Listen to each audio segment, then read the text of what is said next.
ఊటీ ట్రిప్లో నా స్నేహితుడు భార్యని నేను, నా భార్యని నా స్నేహితుడు వారం రోజుల పాటు మార్చుకుని పండగ చేసుకున్నాం. ఇంకా కథ విషయానికి వస్తే, నా పేరు షేక్ మౌలాలి, నా భార్య పేరు ఫాతిమా.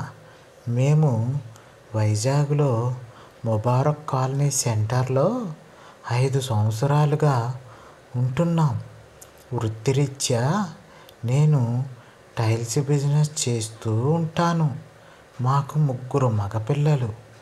అయితే మేము ఉంటున్న ఇంటికి ఎదురుగానే నా స్నేహితుడు రిజ్వాన్ కూడా ఉంటున్నాడు.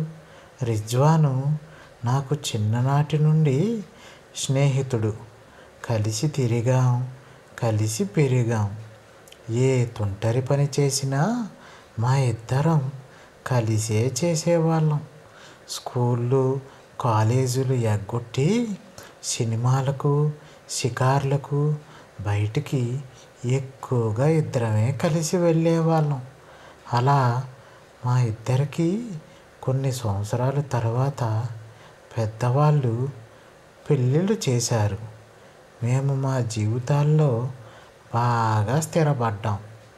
ఇంతకీ రిజ్వాన్ ఏం చేస్తుంటాడో మీకు చెప్పలేదు కదూ. అతను ఒక గవర్నమెంట్ ఎంప్లాయ్.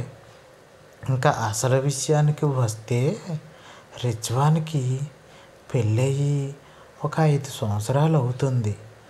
మొదట్లో బాగానే ఉన్నా ఈ మధ్య ఎక్కువగా వాళ్ళ ఫ్యామిలీలో గొడవలు అనేవి మొదలయ్యాయి. భార్యాభర్తలు అస్తమానం గొడవలు పడుతూ ఉండేవారు. దాంతో నేను, నా భార్య వెళ్ళి వాళ్ళకు నచ్చ చెప్పడం, గొడవలు పడకుండా ఆపడం చేసేవాళ్ళం.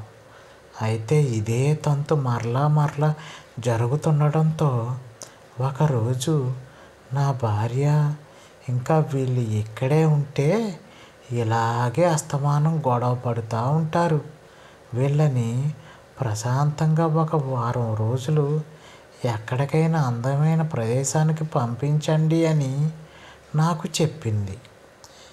ఎక్కడైనా ఒక వారం రోజుల పాటు శుభ్రంగా తిరిగి ఎంజాయ్ చేసి రమ్మని చెప్పండి అని నాకు సలహా కూడా ఇచ్చింది. దాంతో బాగా ఆలోచించిన నేను, వాళ్ళు మాత్రమే ఎందుకు, మనం కూడా వాళ్ళతోనే కలిసి ట్రిప్ ప్లాన్ చేద్దాం అని అన్నాను. దానికి నా భార్య, ఈ ఆలోచన చాలా బాగుందే అని చెప్పింది. అనుకున్నదే తడువుగా వెంటనే ఈ విషయాన్ని రిజ్వాన్కి, వాళ్ళ ఆవిడికి చెప్పాము. వాళ్ళు కూడా ఎంతగానో సంతోషించి అందరం కలిసి ఊటీ ట్రిప్కి వెళ్ళడానికి ప్లాన్ చేసుకున్నాం. అనుకున్నట్లుగానే నలుగురం కలిసి ఊటీ చేరుకున్నాం. ఈ ఊటీ ప్రదేశం జీవితంలో ఒక్కసారైనా వెళ్ళవలసిన ప్రదేశం.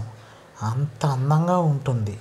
ఆ చల్లని వాతావరణం, ఆ ప్రకృతి సోయగాలు చూస్తుంటే ముసలి వాళ్ళకైనా సరే కోరికలు పుట్టి దగ్గర అయిపోతారు.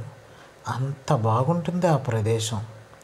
అయితే అక్కడ అంతా మేము అనుకున్న దానికి విరుద్ధంగా జరుగుతుంది.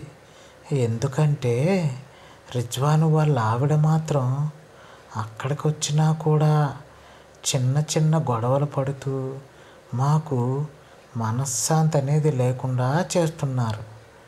అయితే దాంతో నేను మరుసటి రోజు, ఏంటి రిజ్వాన్, అసలు మీ గొడవ ఒక్క క్షణం కూడా కొట్టుకోకుండా తిట్టుకోకుండా ఉండలేరా అని అడిగాను.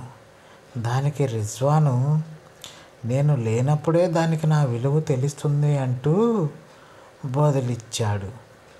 దానికి నేను, అయితే ఒక పని చేద్దాం, మీ ఇద్దరికీ ఒక్క క్షణం కూడా పడట్లేదు కాబట్టి ఇక్కడ ఉన్నన్ని రోజులు మన భార్యల్ని మనం మార్చుకుందాం. నా భార్యని నీ భార్యగా అనుకో, నీ భార్యని నా భార్యగా అనుకుంటా అంటూ నేను రిజ్వాన్కి సలహా ఇచ్చాను. దాంతో రిజ్వాను, అదేమిటి మౌలాలి బాయ్, నేను మీ ఆవిడని నా భార్య లెక్క ఎలా అనుకుంటా? తను నాకు బాబీతో సమానం, అంటే వదినతో సమానం అని చెప్పాడు. అదేమీ లేదులే రిజ్వాన్, ఇక్కడున్నన్ని రోజులు ఆ పట్టింపులు ఏమీ పట్టించుకోకుండా, వావి వరసలు ఏమీ చూడకుండా సరదాగా ఎంజాయ్ చేసి వెళ్ళిపోదాం, సరేనా అని తనని అడిగాను. దానికి రిజ్వాను సరే బాయ్ అంటూ అన్నాడు. పైగా బాబీ జున్ను ముక్కలా భలే ఉంటుంది కదా బాయ్ అని నాతో అన్నాడు. అప్పుడు నేను నా పెళ్ళాం మీద వీడికి ఆశ అయితే ఉంది అని అనుకున్నాను. వెంటనే విషయాన్ని నేను నా భార్యకు, రిజ్వాను తన భార్యకు చెప్పాడు. మొదట్లో ఒప్పుకోకపోయినా మేమిద్దరం ఎలాగోలా ఒప్పించాం. ఆ సాయంకాల వేళ నలుగురం కలిసి సరదాగా మాట్లాడుతూ అక్కడకు మేము తెచ్చుకున్న కొన్ని డ్రింక్స్ను తాగుతూ మత్తులో తేలిపోయాం. ఇంకా అనుకున్నట్టుగానే రిజ్వాను నా భార్యను తన గదిలోకి తీసుకుని వెళ్ళాడు. అదేవిధంగా నేను కూడా రిజ్వాను భార్యని నా గదిలోకి తీసుకుని వెళ్ళాను. అయితే ఆ రాత్రి రిజ్వాను భార్య సిగ్గుపడుతూ తొలి శోభనపు పెళ్లి కూతురులా కొద్దిగా బెట్టు చేసింది. మొత్తం మీద ఎలాగోలా నేను రిజ్వాను భార్యతో సంతోషంగా కార్యాన్ని పూర్తి చేశాను. నాకు ఎంతో ఆనందం, సుఖం లభించింది. రిజ్వాను భార్య ఇంకా మెల్లగా నిద్రలోకి జారుకుంది. అయితే నాకు మాత్రం నిద్ర రాలేదు. దాంతో నేను రిజ్వాను నా భార్యతో కలిసి ఏమి చేస్తున్నాడు అని దొంగచాటుగా వాళ్ళ గది కిటికీ తీసి చూడసాగాను. ఇంకేముంది, రిజ్వాన్ గాడు నా భార్య ఒంటిపై నూలుపోగు కూడా లేకుండా చేసి బాబీ బాబీ బాబీ అంటూ నా భార్యని ముద్దులతో ముంచెత్తి ఆ కార్యాన్ని చేస్తున్నాడు. దాంతో నా భార్య వద్దు రిజ్వాన్, వద్దు రిజ్వాన్ అంటూనే తన వెచ్చని కౌగిల్లో రిజ్వాన్ని కప్పేసి హా అని మూలుగుతుంది. ఈ విధంగా నేను, నా స్నేహితుడు రిజ్వాన్ గాడు ఒక వారం రోజుల పాటు నా భార్యను తను, తన భార్యను నేను మార్చుకుని అనుభవించి సంతోష సాగరంలో మునిగిపోయాం.